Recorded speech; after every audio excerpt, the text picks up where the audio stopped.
এই সুমন না, এই শাকের, এই সুমন, সাদ্দাম ভাই, নোমান ভাই, আপনারা আইলেন নাকি রে?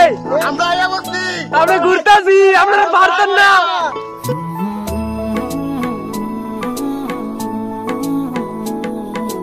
মায়া মায়া আপনারা হয়তো অবভিয়াসলি বুঝে গেছেন এখন আমরা কোথায় যাচ্ছি। হ্যাঁ, ইয়েস, আমরা এখন যাচ্ছি মহামায়া লেক। আমরা কোনো প্ল্যান ছাড়া ভোরবেলা বের হয়েছিলাম, আর আস্তে আস্তে এখন 6টা বেজে গেছে। আমরা যে রাতের বেলা কত মজা করছি সেটা আসলে বলার ভাষা নাই। এখন আমরা আপেল খেতে খেতে চলে যাচ্ছি মহামায়া লেক। আপনারা যারা ভোজন রসিক আছেন তাদের জন্য বেস্ট একটা জায়গা হতে পারে ফেনীর মহামায়া লেক। তো ইতিমধ্যে আমরা মহামায়া লেকে প্রবেশ করে গেছি। মহামায়া লেকের রোডে ঢোকার আগে গ্রাম্য একটা পরিবেশ, প্রাকৃতিক পরিবেশ এত সুন্দর যা আপনাদের আমি বলে বোঝাতে পারবো না, আপনারা যেয়ে দেখতে হবে। আমরা এখন আছি মহামায়া লেক। তো লেকে প্রবেশ করার আগে আমরা ফার্স্ট অফ অল টিকিট কেটে নেব।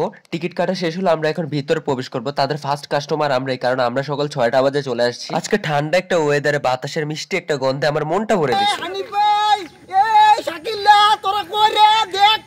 এখন যে ছেলেটা লাফালাফি করতেছে আপনারা হয়তো সবাই চিনে গেছেন, এটা আমার বন্ধু। আমার বন্ধু কোনো জায়গায় গেলে খালি লাফালাফি করে, অনেক এক্সাইটেড হয়ে যায়। গরম হয়ে বই আর কত খেলবি রে? মাডোয়া মাডোয়া, এই দেখ মহামায়া লেক, এই লেক লেক লেক। এরা তোরা গরম হয়ে আছে না, দেখবি বেটা, এ জ্বলবি। এটাই বলতেছে যে আপনার কাছে যদি কিছু টাকা থাকে আপনি চলে আসতে পারেন মহামায়া লেক মনটা ফ্রেশ করার জন্য। গার্লফ্রেন্ডের সাথে ঝগড়া হয়েছে, গার্লফ্রেন্ডকে নিয়ে চলে আসেন এখানে। তারপর দেখবেন আপনার গার্লফ্রেন্ড আপনাকে বেশি বেশি ভালোবাসতেছে। ঝিরি ঝিরি বৃষ্টি পড়ে ওয়েদারটা আমার কাছে অনেক বেশি ভালো লাগতেছে। তারপর দেখলাম তারা আমাদেরকে ফালায় উপরে চলে গেছে, তাই আমরা উপরে যাচ্ছি। আমার বন্ধু আমার এন থেকে সাইলে বলে ফরিদে যাবো, এর লেগে আমি সাইলাম কই ফরিদি নাই, হাতে কারে উদ্দা, আর এন থেকে একবার নিচে পড়লে চলবো। ভাই, এটা কিন্তু রিস্কি না অনেক ওঠাটা? অনেক রিস্কি। যারা যারা এখানে আসবেন আবার আইবেন। হ্যাঁ, ধরে ধরে ধরে ধরে। হ্যাঁ, আমার দুটো ভিট আছে, আল্লাহ আছে।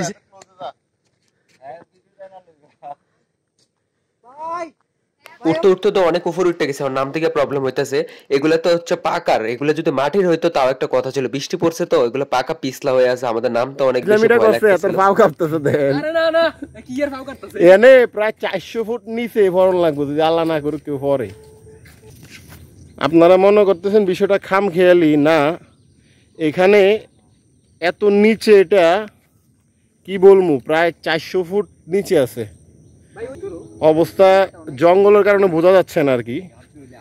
আমরা এখান থেকে চলে যাই। আডো আডো আডো আডো। আমরা পুরা 400 ফিট উপর আছি, আর আইবিনি ঘুরতি ডরাস করে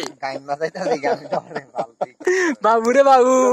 আর গার্লফ্রেন্ডের মাঠ থেকে ভয়ানক এটা মহামায়ার ভেতর। আমরা অনেকক্ষণ ধরে ওয়েট করতেছে বোর্ড দিয়ে ঘোরার জন্য, কিন্তু বোর্ডের মালিকরা আসতেছে না। তা আমার বন্ধু তনাশ হইতে পারে নিজে নিজে নামে গেছে, বোর্ডের উপর উঠে গেছে বলে একাই চালাই লেবো। ওর হাতে উঠছে, উঠটা নামতে পারে না, ওর ডরাইতেছে। তারপর হাতের একটা ধাক্কা দিয়ে ফাইজলামি করতেছে যে সাইরা দিমু, বোর্ড সাইরা দিমু। এত আর এটা তেল নাই, তেল নাই। ফাইজলামিটা করলেন, আমার হার্টবিট এই দেন দপস দপস করতেছে। এরপর এই যে এটা ছুটলে ভাই, এটা কোন এদিক থেকে কো, এদিক থেকে কো, এদিক থেকে কো। কুল কিনারা আছে? এটা সুন্দর করে কো। কোন কুল কিনারা আছে? এটা কোন দিকে যাইবো? তোর নুন চু লাগতাতে পারে। কিটা করতি কো, ছুটে গেলে কিটা করতি? এটা তেল নাই, কিছু নাই। এটা মাইর দিয়ে ঘুরলাম, হইলে কোন ই আছে? মতো লাগতাছে। আরো সুন্দর করে কিটা করতি? মহামায়া লেকের প্লেস গুলো আমার কাছে অনেক বেশি পছন্দ হয়েছে, এখানে আমার শুট করতে ইচ্ছা করতেছে। আর আমি এটাও বুঝে গেছি যে আমার বন্ধুর অনেক বেশি ভালো লাগছে, লেগে হাতে বেশি তিরিং বিরিং করতেছে। কিন্তু ছোট্ট একটা আফসোস হইতেছে যে এখানে আমরা বোর্ড দিয়ে ঘুরতে আসছি, কিন্তু বোর্ডের কোনো মালিক নাই। তারপর দেখলাম যে কয়েকটা নৌকা আসছে অনেক দূর থেকে, ভাবলাম যে তাদের থেকে নিয়ে আমরা একটু ঘুরমু টুরমু ভিতরে। তারা বললো যে তারা অন্য জায়গা থেকে আসছে, তারা চলে যাবে, আর বোর্ড গুলো তাদের না। এখন কথা হচ্ছে যে এত সকালবেলা যেহেতু আসছি, কোন জায়গা থেকে আইছেন ভাইয়া? আমরা কাপ্তলি থেকে না? আচ্ছা ভাই, নৌকাতে উঠলে এখানে খরচ কত দিতে হবে একজন বা দল নিয়ে উঠলে? পুরা লেকটা ঘুরতে 1000-1500 টাকা, তাই তো? ও আচ্ছা। প্লেসটা কিন্তু আসলে অনেক সুন্দর। যারা যারা মহামায়া লেকে আসো নাই, আমি বলবো তোমরা মানে একটা বিশাল কিছু মিস করছো। সবার মানে লাইফে একবার হইলেও এই জায়গাটাতে আসা উচিত। আমরা নেক্সট ডে এখানে একটা কোনো শুটের কাজ রাখবো ইনশাল্লাহ। খুব তাড়াতাড়ি দেখা হচ্ছে, কামিং সুন। সত্যি কথা বলতে কি, মহামায়া লেকে এখন আসার কোনো পরিকল্পনা ছিল না। হঠাৎ করে ফাইজলামি করতে করতে যে কোথায় যাওয়া যায় কোথায় যাওয়া যায়, তো হঠাৎ করে চলে আসছি কোনো রকম প্রস্তুতি ছাড়া। তো যাই হোক, জায়গাটা অনেক বেশি ভালো লাগছে, আমরা আরেকবার চলে আসবো।